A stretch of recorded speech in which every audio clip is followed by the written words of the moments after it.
중국 경제 도대체 뭐가 안 좋은가? 첫 번째는 바로 수출입니다. 이제 수출이 그 밑으로 떨어져요. 평균마저 깎아먹는 역할을 해요. 두 번째 위기 요인 한 가지가 부동산입니다. 토지가 안 팔리고 유찰된 거예요, 계속. 세 번째는요, 중국 환율 시장이 굉장히 불안정하다. 동전의 양면이다.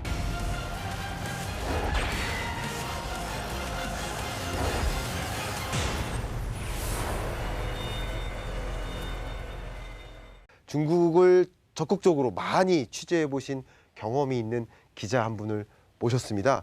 그 이나영 기자와 함께 이야기를 나눠보고 적극적으로 이야기를 시작해 보도록 하겠습니다. 인사 한번 해주시겠습니까? 네, 안녕하세요. 저 매일경제TV에서 경제 분야를 담당하고 있는 네. 이나연 기자라고 합니다. 김광석의 경제 콘서트에 처음으로 초대된 손님이라고 볼 수 있겠는데요. 자, 제가 좀 다짜고짜 굉장히 얼굴도 가까이 마주한 채로 좀 어색합니다. 네, 부담스러운데 그냥 말씀드려보겠습니다. 네. 중국 경제 굉장히 지금 하강 국면이다, 침체다, 뭐 미중 무역 분쟁이다, 말이 많아요. 그렇죠? 도대체 어느 정도인가요? 네, 뭐 뒤에 화면에도 나오고 있지만 회색 코뿔소라는 말씀을 하셨었잖아요. 그렇습니다. 되게 위기가 많다라는 얘기들이 많이 나오고 있는 것 같아요. 농담 삼아 얘기하자면 중국에 아홉수 징크스라고 있다고 하는데 네. 실제로 1949년 10월 1일 중국 건국 이후에 네. 끝자리가 9자가 들어간 해마다 중국 대륙에서 큰 일이 있었다라는 네. 얘기를 했거든요. 예. 대표적으로 뭐 1989년에 천안문 사태가 있을 수 있겠고요. 네. 또 올해 같은 경우에도 2019년에 9자가 들어가지 않습니까? 네. 그만큼 올해도 큰 일이 일어나는 거 아니냐라는 농담 반 진담 반의 우려가 나오고 있는 것 같습니다.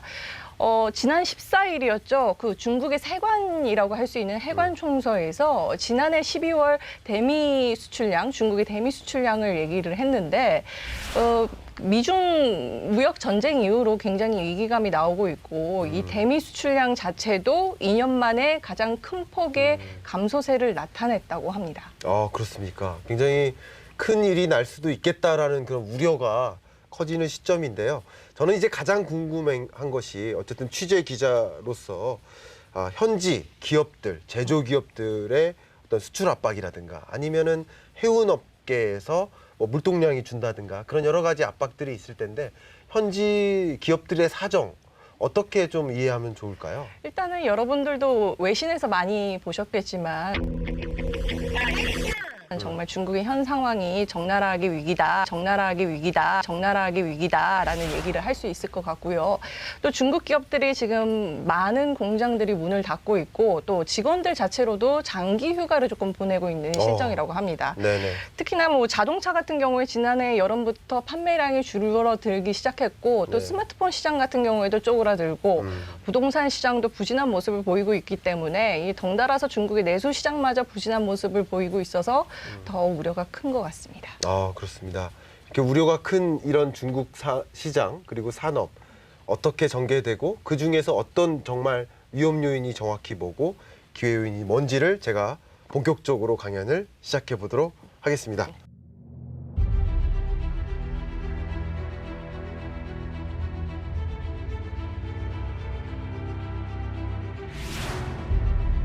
중국 경제를 설명하는 한마디 키워드, 바로 회색 코뿔소입니다.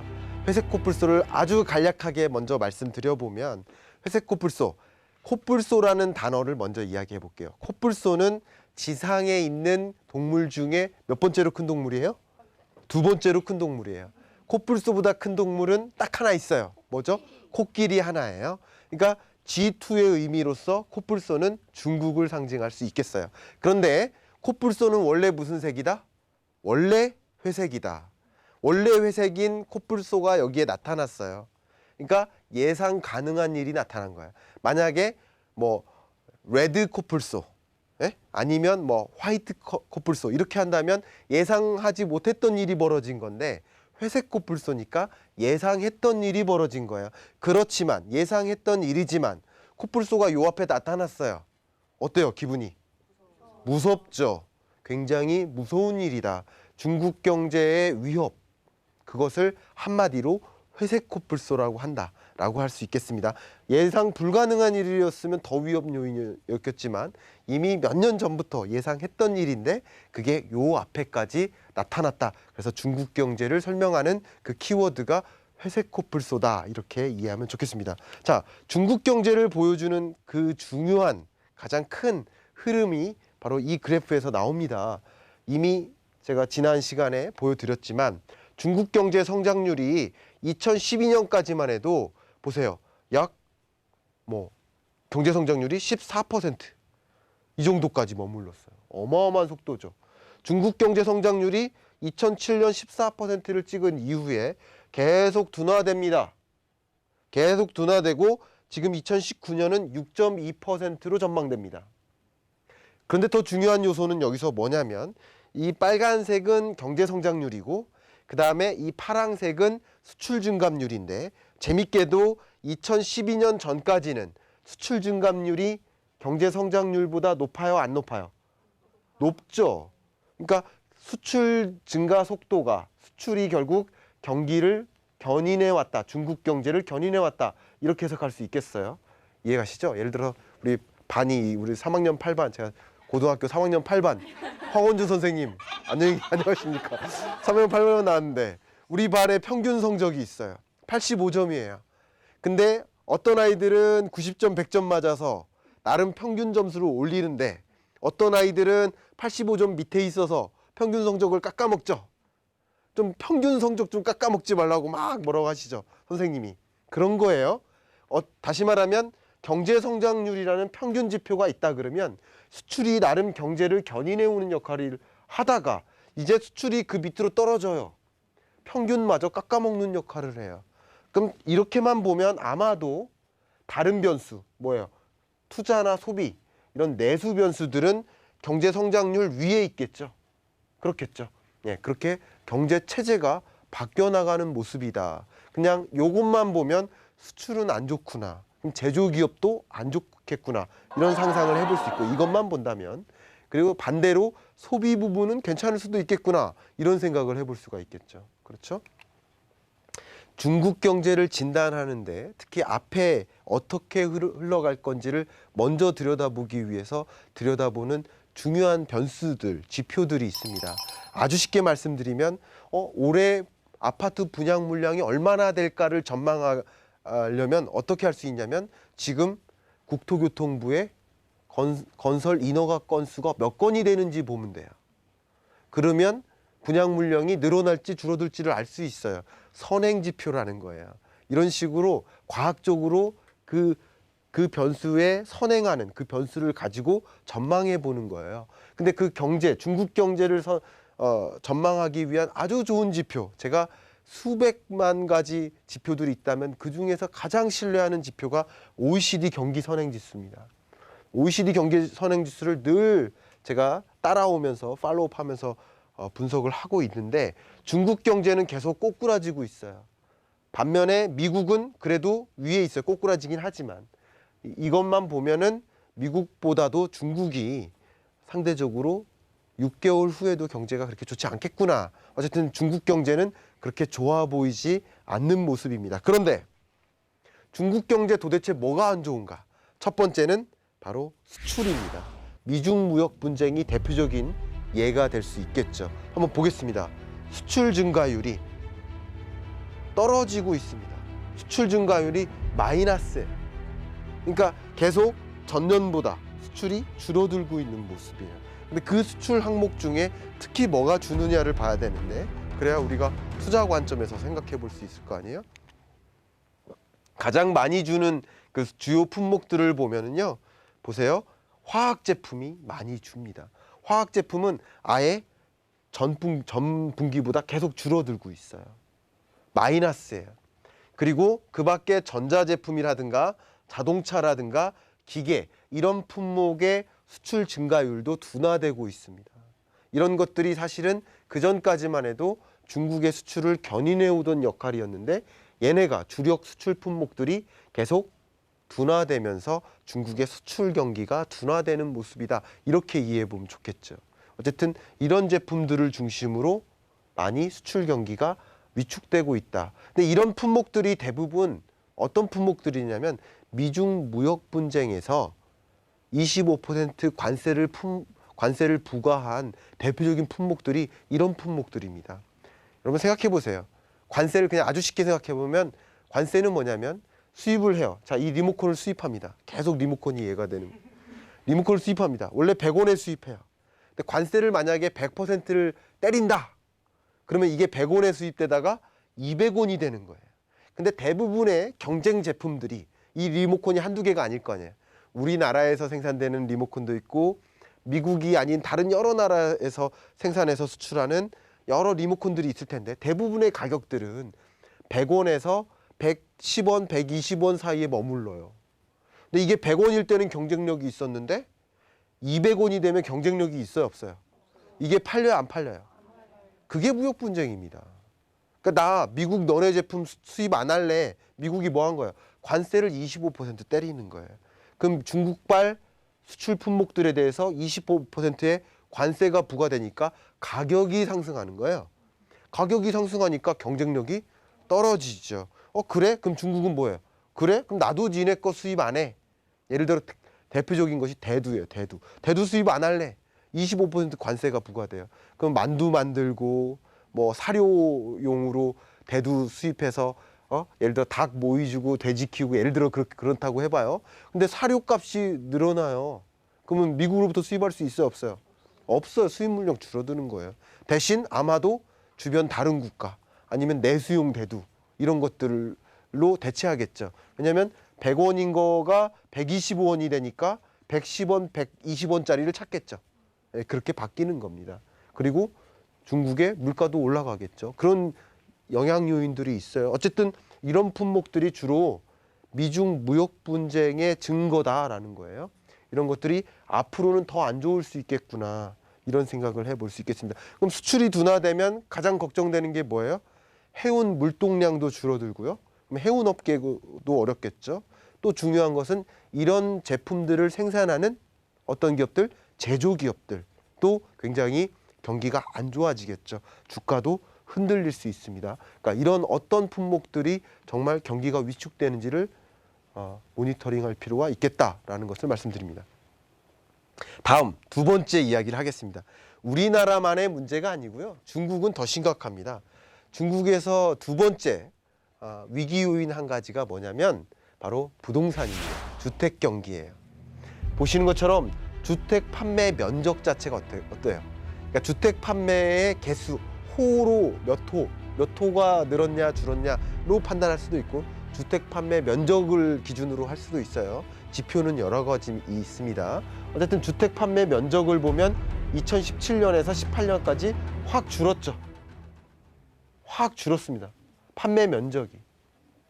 정말 중요한 것은요. 300대 도시의 주택형 토지 유찰 건수를 보세요. 이게 뭐냐면 토지가 안 팔리고 유찰된 거예요. 계속. 그러니까 그 유찰 건수가 계속 많아지죠. 계속 많아지는 모습. 이런 모습들은 중국의 부동산 경기가 굉장히 위축되는 상황이다. 그러니까 부동산 경기가 위축되면 세입이 줄어요. 정부의 세입이 줄어요. 조세가 주는 거예요. 그렇죠? 그런 과정에서 정부의 조세도 좀 어려워지고 그러다 보면 정부 지출도 위축이 되는 거예요. 그런 관점에서 부동산 경기 위축 그리고 지난 시간에 이미 말씀드렸지만 부동산 경기가 위축되면 건설 산업을 놓고 건설 산업의 전방, 후방 다양한 영향 요인들이 있다. 그래서 뭐 벽돌도 시멘트도 철강도 영향이 있는 거예요. 주택 경기가 침체되면 그렇겠죠. 그리고 후방 산업 중에선 주로 어떤 것들이 있어요? 임대 사업자 그리고 중개 사업자, 그렇죠? 공인중개사무소의 매출도 주는 것이고요. 그리고 그밖에 인테리어라든가 가구, 가전 같은 다양한 내구재 소비도 줄어요. 이런 것들이 서로 영향을 줍니다. 그러니까 주택 경기가 굉장히 침체되는 상황에 있다라는 것이 두 번째 중요한 중국 경제의 모습이다라는 것을 말씀드립니다. 자, 세 번째는요. 중국 환율 시장이 금융 시장 혹은 환율 시장 굉장히 불안정하다. 보시는 것처럼 환율 지표가 어때요? 급등락하죠. 그리고 지금은 위안화 가치가 어떻게 되고 있어요? 엄청나게 떨어졌죠. 이 얘기가 뭐예요? 중국이 미중 무역 분쟁으로부터 견뎌내기 위해서 관세를 부과해요. 가격이 늘어나죠. 대신 중국의 위안화 가치를 떨어뜨려요. 그러면 가격이 유지되는 거예요. 이해가시죠? 예를 들면 관세가 25% 부과됐는데 위안화 가치를 25% 떨어뜨려요. 가격이 유지되는 거예요. 가격 경쟁력을 유지할 수 있게 하기 위해서 수출 경기를 계속 부양시켜 나가기 위해서 위안화 가치를 엄청나게 떨어뜨립니다. 근데 이게 반은 좋고 반은 나쁜 거예요. 수출 입장에선 좋아요. 나쁜 건 뭐예요? 위안화 가치가 떨어지니까 외국인 투자자 입장에서 중국에 투자하고 싶어요? 안 하고 싶어요? 안 하고 싶어요. 그러면 이 통화 가치가 불안정하기 때문에 투자 유입이 많이 줄 수가 있어요. 이런 것들이 역시 위험 요인이 될 수 있다. 그러니까 수출 입장에서는 나름 선방할 수 있도록 하는 긍정 요인이 될 수 있지만 또 한편에는 동전의 양면이다. 한편에서는 또 여러 가지 위기 요인으로 자리 잡을 수도 있겠다라는 것을 말씀드립니다.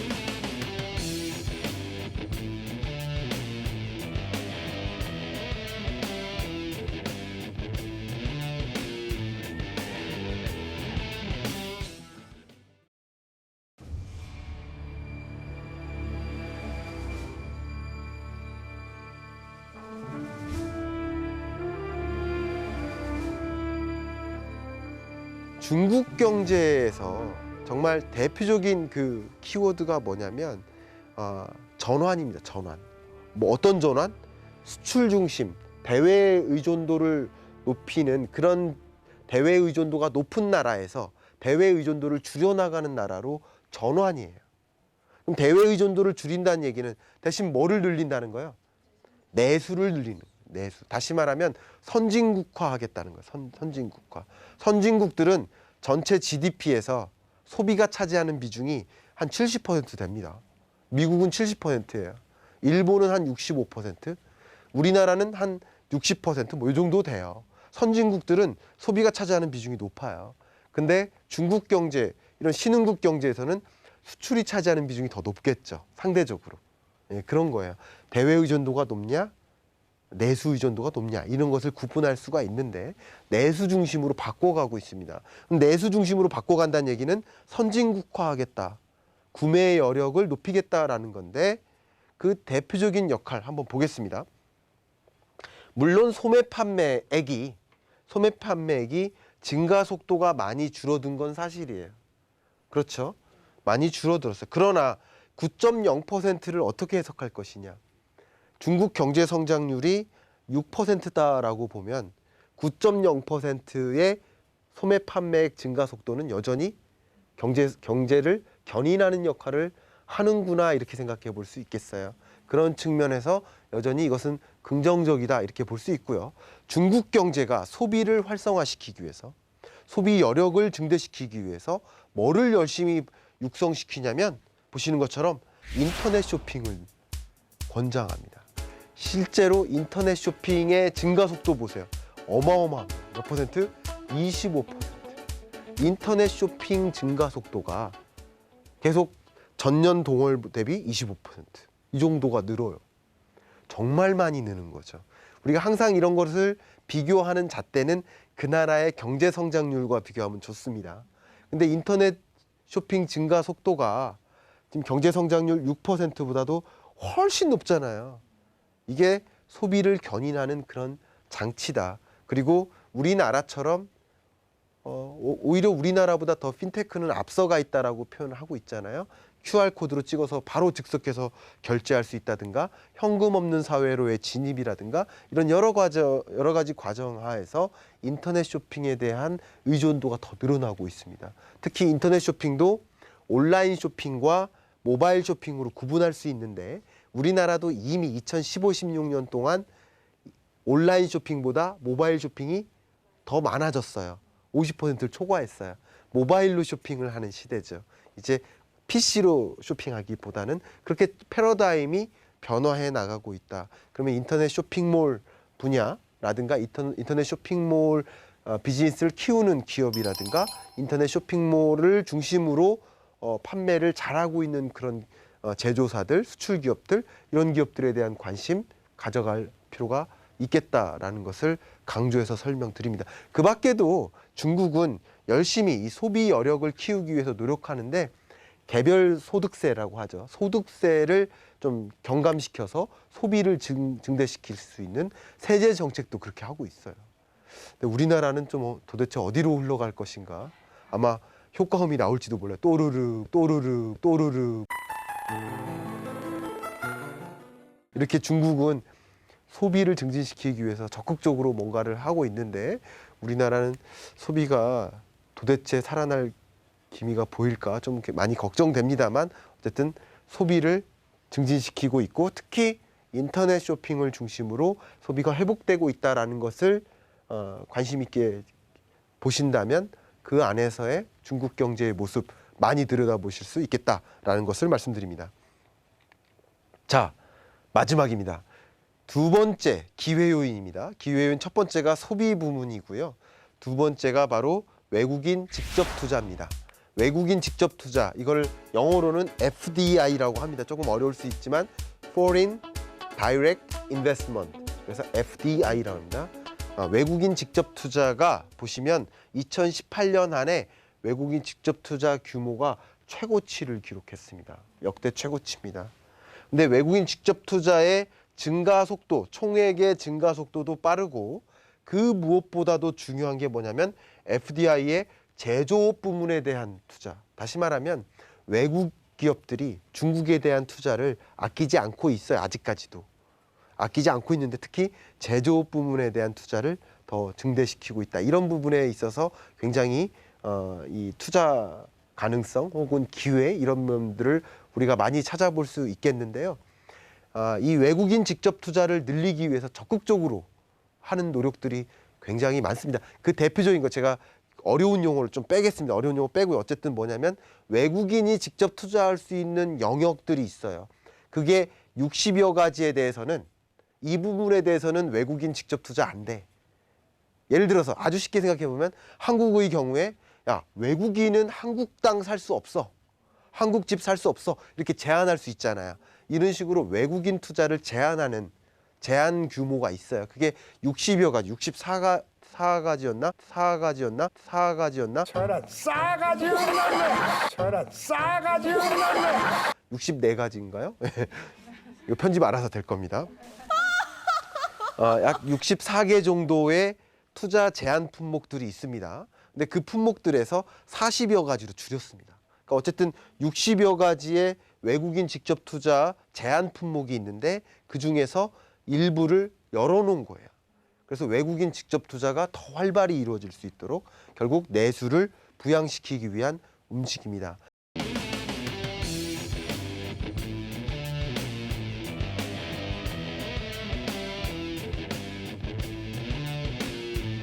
이번 주 김광석의 경제 콘서트 마무리하겠습니다. 감사합니다.